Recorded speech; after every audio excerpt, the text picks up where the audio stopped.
This video was created to coincide with the release of my new Scandinavian Defense ebook.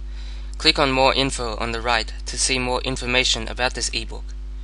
The Scandinavian Defense arises after the moves e4, d5.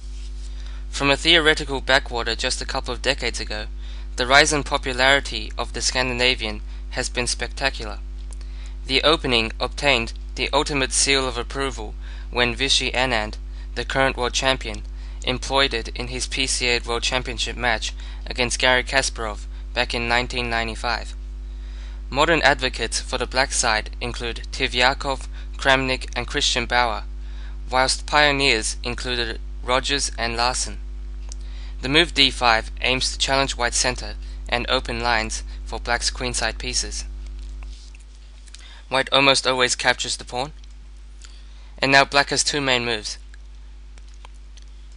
Knight of 6 moves into very different positions than queen takes d5, and I would like to discuss this in a future video.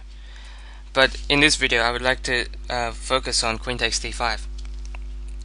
And now white plays knight c3 approximately 88% of the time in modern play. The main other system is to play knight f3. And here I believe black can't simply just develop with knight f6, because white will play d4 followed by bishop e2 and c4, taking advantage of the black's queen position, and he will very easily gain a slight advantage in this way. So I recommend black instead play the bishop g4 variation, which is a more aggressive approach. Bishop e2, knight c6, and now white often plays d4, which sets a trap. Can you see why black can't take the knight on f3 followed by taking the pawn on d4? So the correct move here is just to simply castle queenside. Black can't win this pawn because after bishop takes f3, queen takes d4, black removes the defender after bishop takes c6 check and then wins the queen. So instead castles queenside, and now white's most popular move is to play c4, queen f5. And black is doing pretty well in this type of position. A sample variation goes bishop e3, bishop takes f3, bishop takes f3, and now black has the strong tactic knight takes d4, which wins a pawn. Bishop takes d4, and now black exploits the pin on the d file by playing queen e6 check, forcing the bishop back, bishop e2, queen e4, and he wins the piece back. So after castles, queen takes d4, black is up a pawn, and white has a small amount of compensation, but I believe it is not enough. So that was 3 knight f3. White can also play 3 d4, but this often just transposes the same variation after knight c6, knight f3, bishop g4. So let's look at the main line knight c3. And now black has two main options here. Queen d6 is currently second most popular, but it is rapidly gaining in popularity. It is quite a trendy variation where a lot of 2700 players are playing this variation as black and achieving quite good results. So the main line runs d4, knight f6, knight f3, and here the old way to play this line was to play a6. And this has two ideas. It stops white's pieces from coming to b5, and it also allows black to play b5 himself and develop his bishop on b7. The main way black develops in this line is to play bishop g4, knight c6, pressuring white's center, and followed by castling queenside. Other times when white develops his bishop on c4, black will play b5 followed by bishop b7, just taking advantage of white's developments of his piece there to gain time. However, this variation isn't doing so well recently due to white's most popular variation g3, bishop g4, bishop g2, knight c6, castles, and now black can't take the knight on f3 followed by taking on d4 for a similar reason as in one of the prior variations. So castles queenside, and now white has the very strong move d5.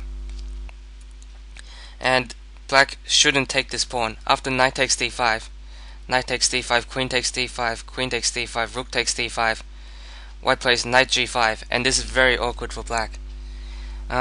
Probably the best move is something like rook d7, and knight takes f7, rook g8, and here black's pawn structure is messed up, and the isolated pawn is more important than one may think. It is actually a very serious weakness. White probably has a clear advantage in this line, and also black can't protect the pawn with rook f5 because white plays f3, and now if the bishop moves back, then g4, and white wins a piece. So black can't take this pawn. Black normally plays knight b4, and now white plays h3, bishop h5, bishop f4. This exploits the black queen position on d6, queen c5, bishop e3, queen d6. White gains a tempo,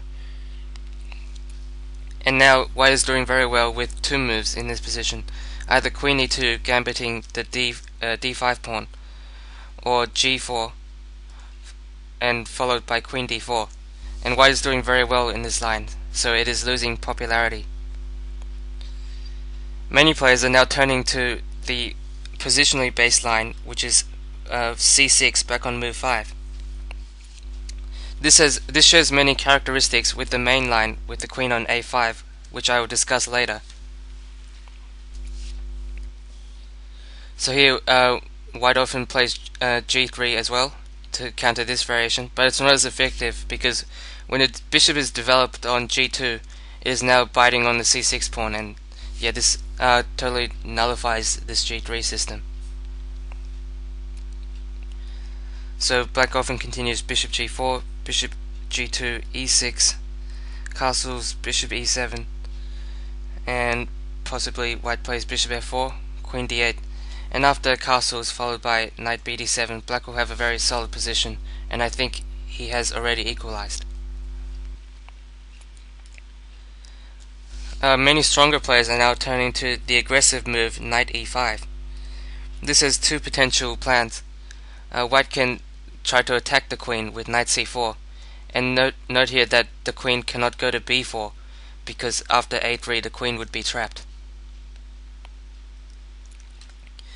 And another idea would be to play bishop f4, which threatens knight g6, and this attacks the queen and the rook at the same time. White wins material.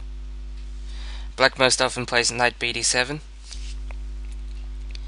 and often black has a stronger endgame structure in this type of position, so black will try to exchange off the minor pieces and try to get into a rook and queen endgame. So it is very helpful for black to trade off pieces in this type of position. After knight bd7, white has two main moves. Bishop f4 is second most popular, and now black continues on with the theme of trading pieces. Knight d5, knight takes d5, queen takes d5, and now white obviously wants to avoid the trade of pieces because his pawns are weaker in the endgame, particularly this d4 pawn. So he often plays knight f3, knight b6, and now black will continue bishop f5, and black is doing reasonably well in this variation according to statistics. And the most popular move is to continue knight c4, queen c7, queen f3, and black continues on with the same